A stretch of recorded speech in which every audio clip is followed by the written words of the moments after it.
샬롬, 반갑습니다. 우리 옆 사람에게 이렇게 인사했으면 좋겠습니다. 주님은 선하십니다. 네, 한 번 더 인사해 보겠습니다. 주님은 인자하십니다. 네. 우리 모두에겐 신성에 대한 감각이 있습니다. 신에 대한 감각이 있다는 말인데요. 우리 모두에게는 종교심이 있습니다. 전도서 3장 11절에 보면 하나님께서 우리에게 영혼을 사모하는 마음을 주셨다라고 말씀하고 있어요. 이를 종교개혁자 칼빈은 종교의 씨앗이라고 부릅니다. 모든 이에게 이 종교심이 있기 때문에 역사적으로 쭉 살펴보면 미신적인 것도 있었고 주술적인 것, 샤머니즘적인 것 등등 다양한 형태로 종교의 모습들이 나오는 것을 볼 수 있습니다. 저도 어렸을 때 이 미신에 관한 게 있었는데, 제가 시골에 가면 어렸을 때 문지방을 밟고 있으면 할머니께서 그렇게 혼내셨어요. 왜냐하면 문지방을 밟고 있으면 복이 나간다라고 할머니가 그렇게 생각하셨기 때문에 문지방 위에만 있으면 되게 혼났던 기억이 있습니다. 근데 이 미신이 언제부터 시작된 것인지는 알 수 없는데, 우리나라뿐만 아니라 전 세계를 봐도 이런 미신적인 것, 주술적인 형태들이 온 세계 또 역사적으로 나타나는 것을 볼 수 있어요.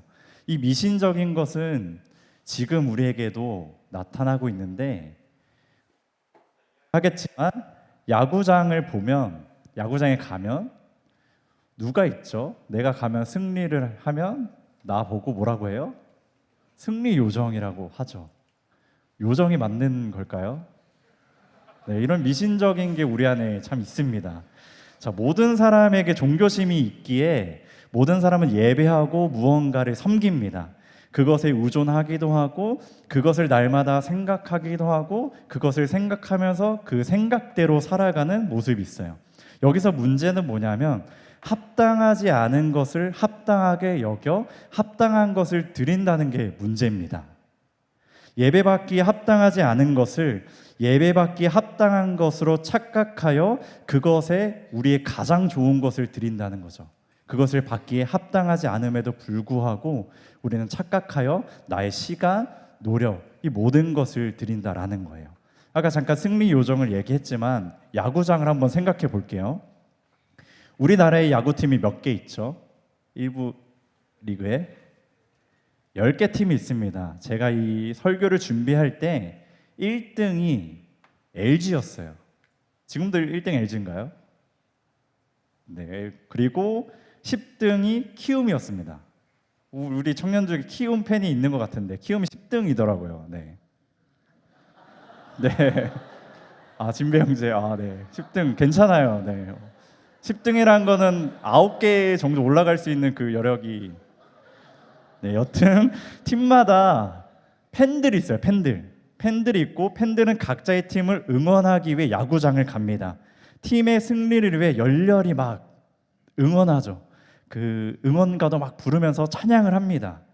또 투수가 삼진을 하거나 타자가 홈런을 치면 그렇게 막 환호를 해요. 열광을 합니다.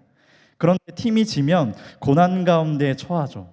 팀이 졌는데 내 마음도 낙심되고 우울해지고 고통스럽기도 합니다. 그럼에도 불구하고 다시금 팀을 응원하기 위해 야구장을 찾아가서 또 찬양하고 응원하고 또 이런 모습을 보게 되죠. 내가 가서 승리하면 아까 말했지만 승리 요정이라고 부릅니다. 요정, 우리가 그냥 쓰는 말일 수도 있겠지만 내가 가면 내 팀이 승리한다, 되게 미신적인 그런 모습인 거죠. 자, 팬들은 각자의 팀을 예배합니다.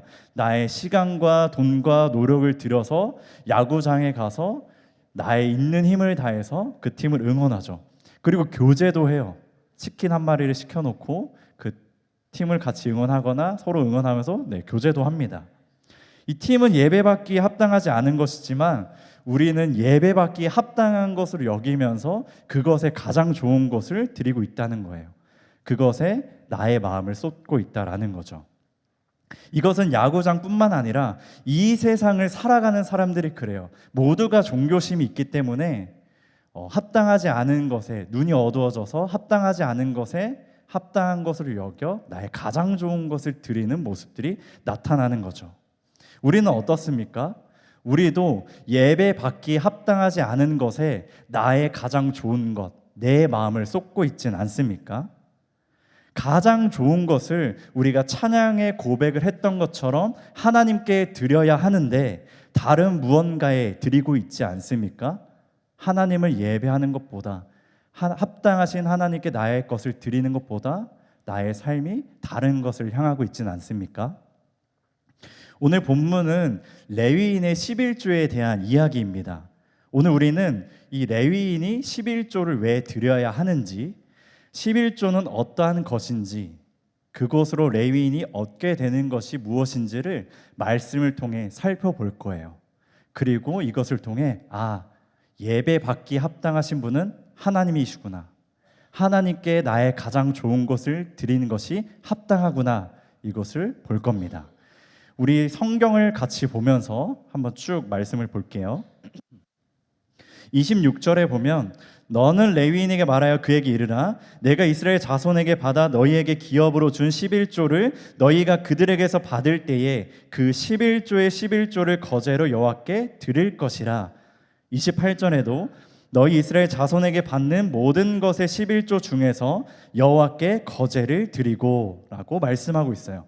레위인은 하나님의 일을 하는 자들입니다. 가장 가까이에서 일을 하는 자들이라고 했어요. 그래서 그들은 하나님의 일을 하기 때문에 자신의 재산을 가질 수가 없었어요. 사유 재산을 가질 수가 없었습니다. 하지만 레위인도 먹고 살아야 하잖아요. 그래서 다른 지파가 하나님께 드렸던 11조의 11조를 이제 받게 돼요. 그렇다고 해서 이 레위인이 다른 지파로부터 수확물을 받는다고 해서 하나님께 11조를 드려야 하는 의무를 저버려서는 안 됩니다. 하나님께서는 그들 또한 11조를 하라고 명하셨어요. 거제로 드리라고 하는데 이 거제는 구약시대 때 이 제물을 올려드리는 제사의 방법 중 하나입니다. 그래서 레위인들은 이제 그 11조를 하나님 앞에 올려드려서 다시금 받아 그곳으로 생활하는 것이죠. 하나님께서는 왜 레위인들에게 이 11조를 명하셨을까요? 그들은 이 수확물 자신의 소유도 가질 수 없었는데 하나님께서는 왜 그들에게 이 11조를 원하셨을까요? 우리 지난주에 고라의 권력 이야기를 들었습니다. 고라는 레위 지파 사람이었죠. 근데 그 자리에 머무는 것이 아니라 더 높은 자리에 올라가서 자신의 탐욕을 취하려고 하고 그것으로 자신의 존재 가치를 결정하려고 했던 자였습니다. 고라는 그 일로 어떻게 되냐? 하나님의 심판을 받아요. 이후 하나님께서는 그런 일이 다시 일어나지 않도록 이 레위인의 직무에 대해서 분명하게 다시금 말씀하십니다. 그리고 레위인은 하나님의 일을 하기에 재산을 가질 수 없는 그들에 대한 몫을 보장하세요. 그게 18장의 이야기입니다. 하나님께서는 그들이 다시 권력을 탐하지 않고 부르신 그 자리에서 순종할 수 있도록 은혜로 말씀해 주시고 부르신 그 자리에서 순종하는 자들에게 은혜를, 삶을 보장해 주신다는 말씀인 거예요. 레위인들은 나 자신을 은혜로이 부르시고 부르신 나를 책임져 주시는 하나님께 합당한 반응으로 자신의 것을 다시금 내어 드리는 것이 이 11조에 대한 의무였던 것이죠. 하나님께서는 그들의 11조를 받으시기에 합당하세요. 왜냐, 그들을 하나님의 일을 하도록 부르셨고 부르신 그 자리에 순종할 때 그들의 삶을 책임져 주셨다고 했으니 하나님께서는 11조를 받으시기에 합당하십니다. 우리 하나님은, 우리를 부르신 하나님은 모든 것을 받기에 합당하신 분이십니다. 왜냐하면 하나님께서는 우리의 삶을 보장해 주시기 때문이에요. 하나님께서 우리 청년을 한 명 한 명을 부르셨고 부르신 그 자리 가운데 거하며 하나님께 나아갈 때 삶을 보장해 주시는 분이시기에 하나님께서는 우리의 모든 것을 받으시기에 합당하십니다. 우리 청년들이 이것을 믿길 원합니다. 다른 합당하지 않은 것에 합당한 것을 여기는 것이 아니라 정말 내 삶을 책임져 주시는 하나님을 합당한 분으로 여겨 나의 모든 것을 드리길 원합니다. 합당하지 않은 것에 합당한 것을 쏟는 우리가 되지 않길 원해요. 우리는 합당한 분께 합당한 것을 드려야 합니다. 우리의 것을 받기에 합당하신 하나님께 우리의 것을 합당하게 드리는 우리 모든 청년들이 되길 소망합니다. 다음으로 그럼 이런 11조의 의무가 있는데 레위인이 드린 이 11조는 무엇이었을까요? 다시 우리가 말씀을 눈으로 보면 29절에 모든 헌물 중에서 너희는 그 아름다운 것이라고 하고 있고 30절에도 보면 그 중에서 아름다운 것, 32절에도 그 중 아름다운 것이라고 합니다. 이 그들이 드린 11조는 가장 좋은 것이에요. 영어로 보면 the best of it이라고 합니다. 레위인들은 그들이 받은 것 중 가장 베스트, 가장 좋은 것 중에 좋은 것을 드려야 하는 것이죠. 즉 그들이 드린 11조의 11조는 그들이 가지고 있는 가장 좋은 것을 하나님께 드리는 거예요. 그런데 생각해보면 사실 나에게 가장 좋은 것이라고 해도 창조주 하나님 앞에서는 다 고만고만할 겁니다. 다 하나님 앞에선 다 똑같을 거예요. 그렇다면 왜 하나님께서 가장 좋은 것을 드리라고 하셨을까요? 창조주 하나님 앞에 그 수확물 11조의 11조 그 양도 얼마 되지 않는 것을 왜 원하셨을까요? 자, 레위인들이 11조 즉 그들이 받은 것을 이제 구별하여 가장 좋은 것을 드리는 것을 한번 생각해 봅시다. 그들이 받은 수확물을 보면서 무엇이 가장 깨끗할까? 무엇이 흠이 없을까? 무엇을 드릴 때 하나님께서 기뻐하실까? 라면서 이제 11조를 이제 구별했을 겁니다. 이것은 마음에 진심이 있어야 나오는 행동이에요. 그들의 마음에 진심이 없었다면 그들이 받은 것 중 다시 10분의 1을 떼어서 그냥 하나님께 드렸을 겁니다. 즉 하나님께서는 그들의 마음을 보신다라는 거죠. 자, 우리도 생각해 보죠. 여러분이 정말 사랑하는 사람에게 선물을 준다고 생각해 봅시다. 그 어느 누구도 집에 남은 물건 중 하나를 그냥 골라서 선물을 주지 않을 거예요. 이 사람이 무엇을 좋아할까? 이게 그 사람에 어울릴까? 더 좋은 게 없을까? 고민하고 시간을 쓰고 나의 수고를 들인 다음에 그 사람을 위해 가장 좋은 선물을 이제 선택해서 이제 줄 겁니다. 받는 사람도 그 사람의 마음을 이제 알게 되겠죠. 그들이 가지고 있는 것 중 가장 좋은 것을 드리는 행위는 이처럼 하나님을 향한 그들의 진실한 마음이 담겨 있는 거예요. 즉 하나님께서 어떤 보여지는 그런 물질에 포커스를 두고 계시는 것이 아니라 그것을 준비한 그들의 마음을 더욱더 보신다라는 거죠. 그리고 하나님께서는 전심으로 드린 11조를 합당하게 여겨 받으신다라는 겁니다. 우리 청년들 혹시 노량진의 컵밥 거리를 혹시 아시나요? 네, 저도 이제 친구가 노량진에서 공부를 할 때가 있어서 한두 번 찾아갔었는데 이제 컵밥 거리는 이제 공시생들이 막 돈도 없는데 계속 그곳에서 생활하고 뭐 이제 먹어야 하니까 이제 얼마 되지 않은 값에 이제 끼니를 때울 수 있는 그런 거리인데 그 골목에서 청년들은 이제 몇 년씩 자신을 갈아내면서 이제 공부를 하죠.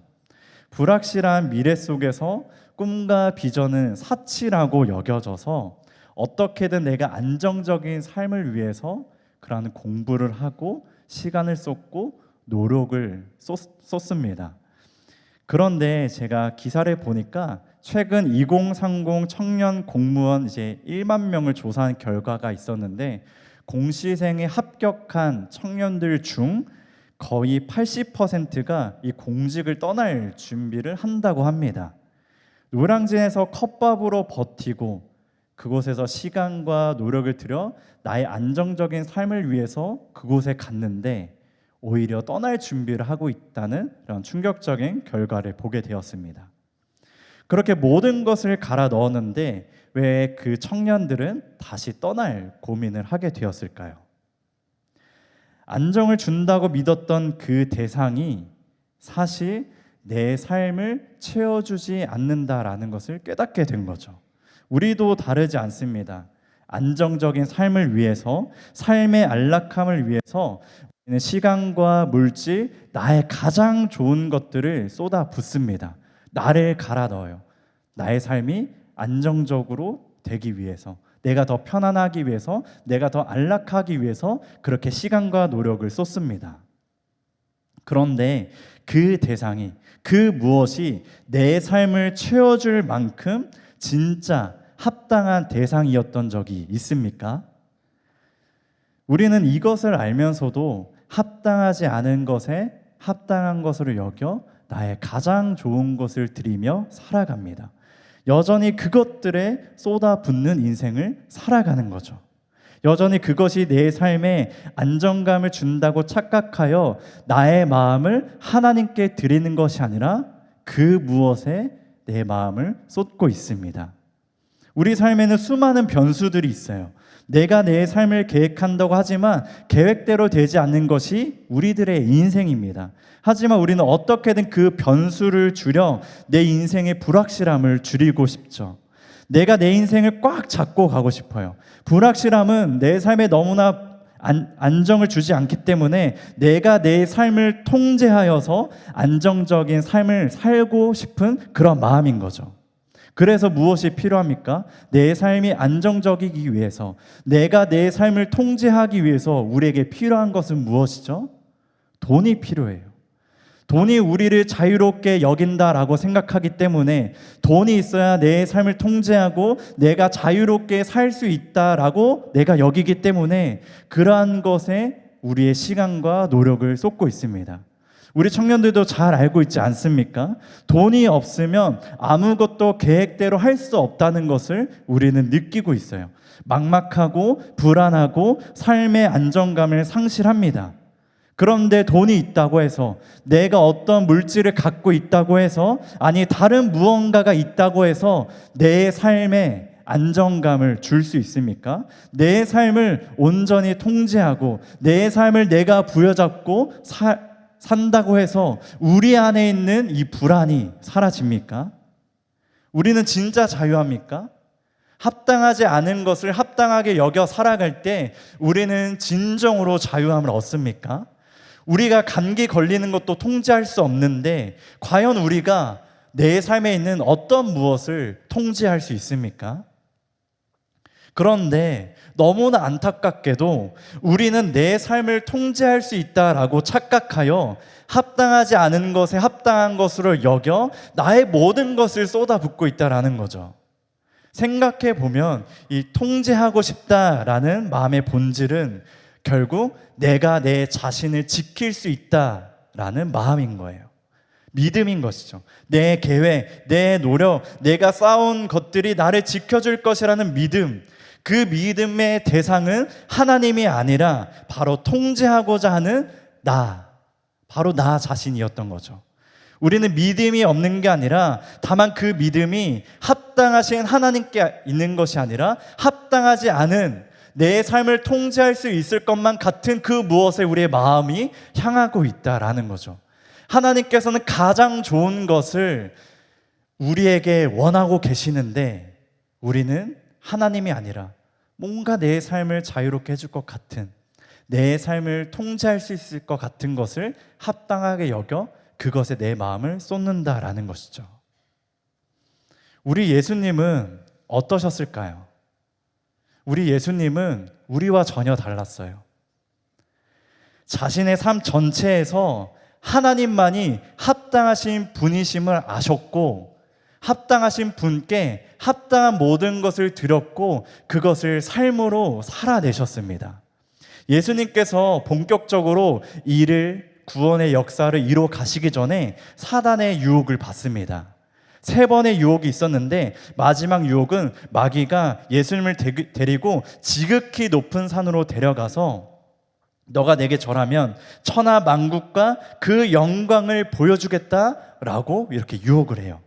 이때 예수님께서는 이렇게 말씀합니다. 우리 마태복음 4장 10절 화면을 보면서 함께 읽어봅시다. 시작. 이에 예수께서 말씀하시되 주 너의 하나님께 경배하고 다만 그를 섬기라 하였느니라. 아멘.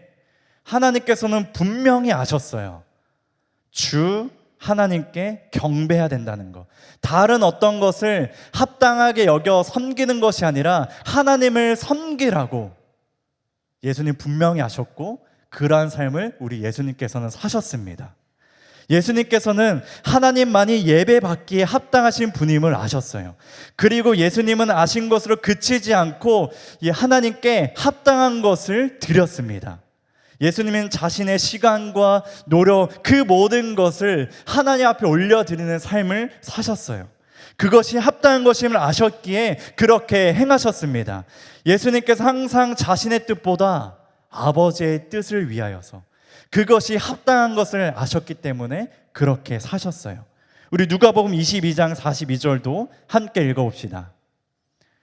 시작. 이르시되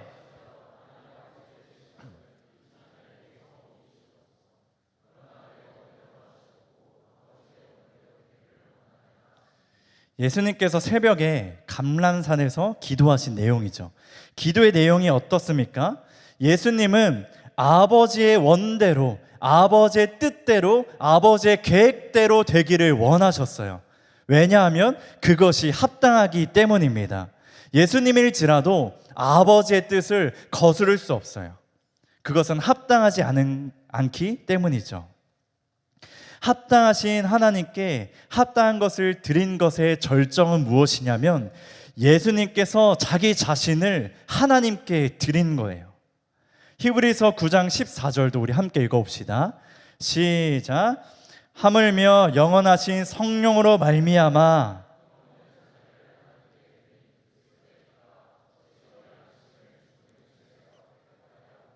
살아계신 하나님을 섬기게 하지 못하겠느냐. 아멘.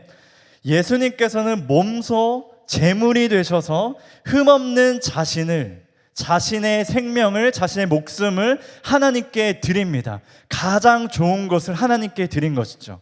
죄가 없으시고 온전하신 그분의 몸을 하나님께 드립니다.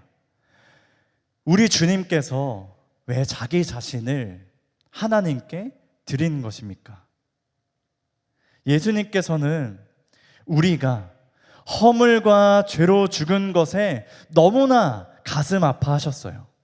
그분께서 사랑하시는 우리가 죄로 눈이 어두워져서 합당한 것을 합당하게 여겨 살아가는 우리를 다시금 살리시기 위해, 은혜로 우리를 건져내 주시기 위해 자신의 몸을 하나님께 몸소 드리신 거예요.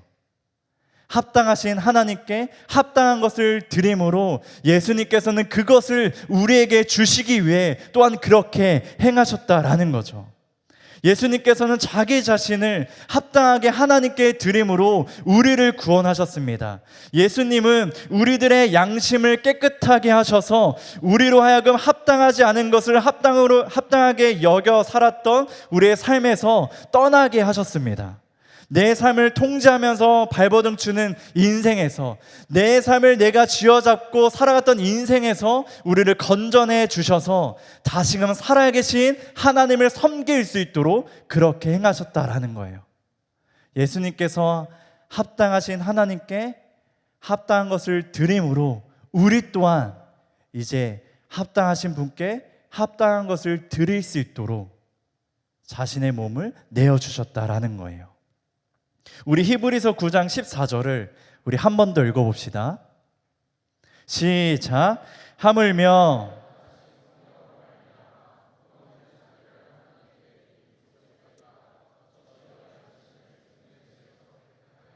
살아계신 하나님을 섬기게 하지 못하겠느냐. 아멘. 그리스도의 피가, 흠없는 자기를 하나님께 드린 그리스도의 피가 살아계신 하나님을 섬기게 하지 못하겠느냐.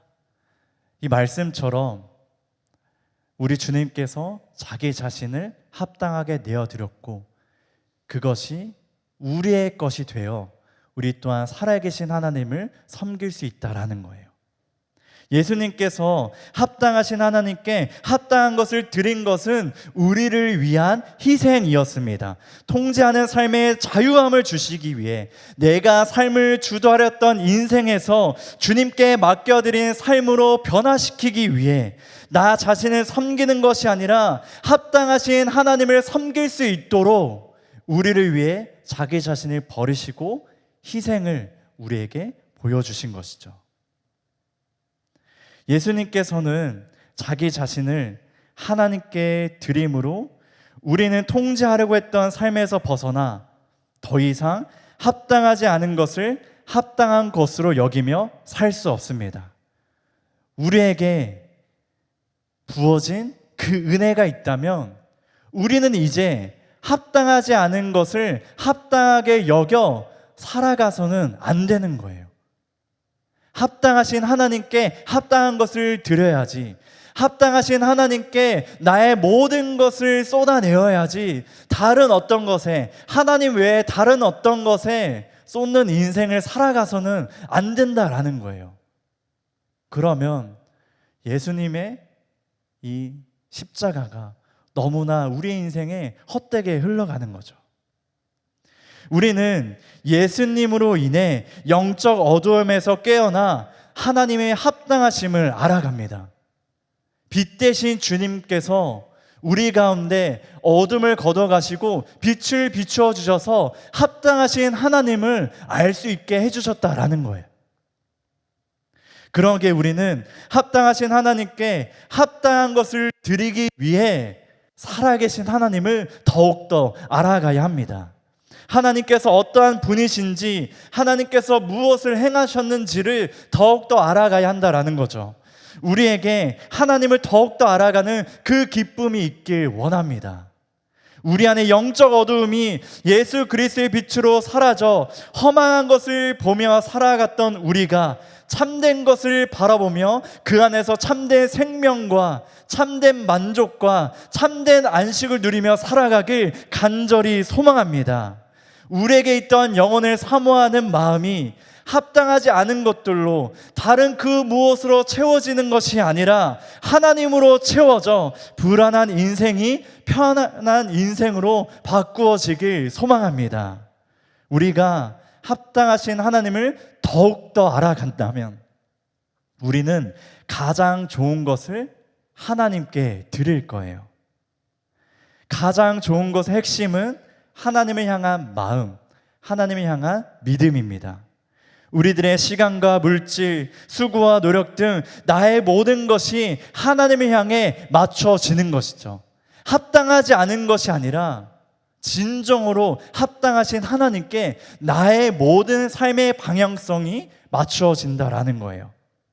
나침반의 지남철이 항상 북극을 향하여 떨며 그 방향을 맞추고 있듯이 우리의 삶이 하나님께 계속 맞춰진다라는 거죠.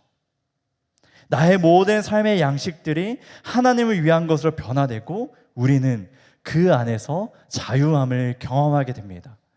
내 삶을 통제하며 자유함을 누리는 것이 아니라 주님으로 가득 채워져서 자유함을 누리게 된다라는 거죠.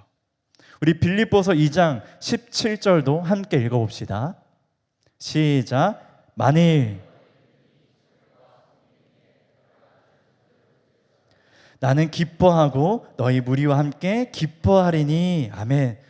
여기서 전제는 이미 드려진 제물 위에 포도주나 올리브유를 부어서 드리는 제사의 방식입니다. 이 의미는 어떤 의미냐? 자신의 모든 것을 하나님께 온전히 내어드리는 희생이라는 의미가 있어요. 바울은 자신을 전제로 드리는 것에 슬픔이 아니라 기쁨으로 지금 고백하고 있습니다.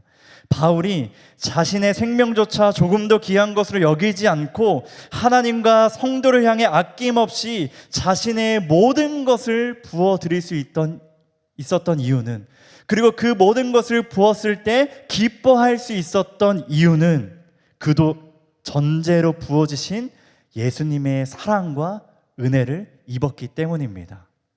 자신을 위해서 모든 것을 내어주신 예수 그리스도의 사랑과 은혜가 바울에게도 있었기 때문에 바울 또한 하나님과 빌립보 교인들에게 전제로 부어질지라도 드려질지라도 기뻐할 수 있었던 거예요.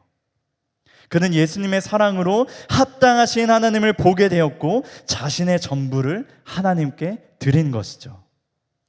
이러한 삶이 하나님이 원하시는, 받으시기에 기뻐하는 합당한 삶입니다. 나의 삶의 전부를 이상한 합당하지 않은 것에 쏟는 것이 아니라 합당하신 하나님께 쏟으시길 원합니다. 나의 이 모든 것을 전제로 부으는 것이 합당하지 않은 것이 아니라 합당하신 하나님께 부어지길 소망합니다. 시험이 코앞이라, 취업이 급하다, 지금은 여유가 없다, 내 삶을 통제하기 위해선 하나님이 아니라 다른 그 무엇이 필요하기 때문에 내가 그 시간과 모든 마음을 쏟는 것이 아니라 진정으로 내 삶을 인도하시고 삶을 보장해 주신 하나님께 나의 모든 것을 전제로 드리길 원합니다. 내가 내 삶을 좌지우지하려고 하지 맙시다. 내 삶을 내가 통제하려고 하지 맙시다. 우리들의 인생은 하나님께 달려 있어요. 전능하시고 전지하시고 선하신 하나님께 우리의 인생에 달려 있습니다. 하나님께서 레위인들을 부르시고 레위인들의 삶을 보장해 주신 것처럼 우리의 삶을 보장해 주시는 분은 하나님이시지 다른 그 무엇이 아니라는 거예요. 그 다른 무엇은 합당하지 않습니다. 그러니 우리의 삶을 하나님께 쏟읍시다. 그리고 하나님께 쏟는 삶을 주님을 위한 희생, 다른 사람을 위한 희생으로 나타납니다. 내가 통제했던 것들을 맡겨드리니 하나님이 보이고 다른 사람이 보이게 되는 거죠. 내 자신만 바라보고 살아왔던 인생에서 하나님과 다른 사람들이 내 눈앞에 보이는 거예요. 이젠 나를 위한 삶이 아니라 하나님과 다른 사람을 위한 희생의 삶을 사는 겁니다. 이 희생의 삶이 놀라운 게 우리에게 자유함을 줘요. 예수님도 섬김과 희생의 삶을 사셨지만 너무나 자유한 삶을 사셨죠. 그것처럼 우리에게 자유함을 줍니다. 숨이 막혔던 우리에게 숨을 쉬게 해주고 참된 평안을 얻게 해줘요. 나를 위해 사는 인생보다 하나님을 위해 사는 인생이 더 값지지 않습니까? 나만을 바라보고 아둥바둥하고 내 삶에 나의 모든 것을 쏟는 삶보다 하나님을 위해 살아가는 삶이 더 가치 있고 더 귀중하고 더 값지지 않습니까? 합당하신 하나님께 합당한 것을 드리며 사는 인생이 더욱더 가치 있지 않습니까? 우리 모든 청년들이 이것을 깨닫고 나의 모든 것을 하나님 앞에 부어드리고 뿐만 아니라 다른 사람을 위해 희생의 모습으로 살아가는 우리 주의 청년들이 되길 소망합니다. 우리 말씀을 맺겠습니다. 마가복음 10장에 나오는 한 여인의 이야기입니다. 그녀는 매우 값비싼 향유를 예수님께 부어드려요. 당시 향유는 300데나리온 정도 되는데 이것을 그 당시 이제 가치로 환산하면 노동자의 약 1년치 품삯이었어요. 1년치 품삯을 예수님의 머리 위에 그 한 여인이 부어드린 거죠. 지금으로 따지면 한 2천만 원에서 4,500만 원 정도 된다고 합니다. 그것을 아낌없이 부어드린 거예요. 그것을 보던 곁에 있던 사람들이 이렇게 말합니다. 이 값비싼 향유를 팔고 가난한 사람들에게 나눠주는 것이 더 좋지 않겠냐? 다른 사람들에게 더 도움을 줄 수 있었는데 어찌 이 향유를 예수님께 부어서 허비하느냐라고 그 주변에 있는 사람들이 말했어요. 그들의 눈에는 그것이 낭비였던 거죠. 계산이 안 되는 비합리적인 행동이었습니다. 그러나 예수님은 다르게 보셨어요. 그들에게 이렇게 말씀하시죠. 가만두라, 너희가 어찌하여 그를 괴롭게 하느냐? 그가 내게 좋은 일을 하였느니라. 그 여인은 합당하신 주님께 합당한 것을 드린 거예요. 우리 청년들은 가장 좋은 것을 주님께 쏟을 준비가 되셨습니까? 우리는 오랫동안 합당하지 않은 것을 합당하게 여겨 속아 살았습니다. 우리가 드려야 할 11조의 11조, 가장 좋은 것을 합당하지 않은 것에 쏟으며 살았습니다. 내가 통제할 수 있다고 믿었던 것들, 나를 지켜줄 것이라고 믿었던 것들에 나의 가장 좋은 시간과 물질과 마음을 쏟아 살아왔습니다. 그런데 그리스도께서는 자기 자신을 남김없이 하나님께 드리심으로 우리를 그 어둠 속에서 건져 주셨습니다. 우리 모두 합당하신 하나님께 나의 모든 것을 드립시다. 주님께 드리는 것이 너무나 아깝다고 생각하는 것이 아니라 그것이 너무나 귀중하고 가치가 있고 우리의 인생에 어떤 것보다 귀하기 때문에 나의 모든 것을 아낌없이 주님께 드립시다. 합당하신 하나님께 합당한 것을 드립시다. 다른 그 무엇이 아니라 나의 모든 것을 하나님께 쏟아냅시다.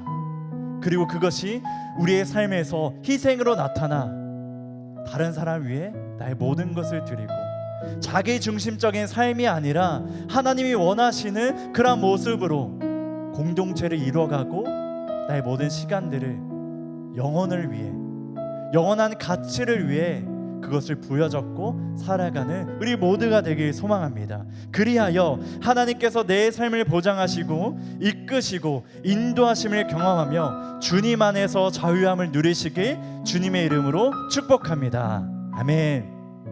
우리 다 같이 일어나 결단 찬양하며 우리 기도의 자리로 나아갑시다.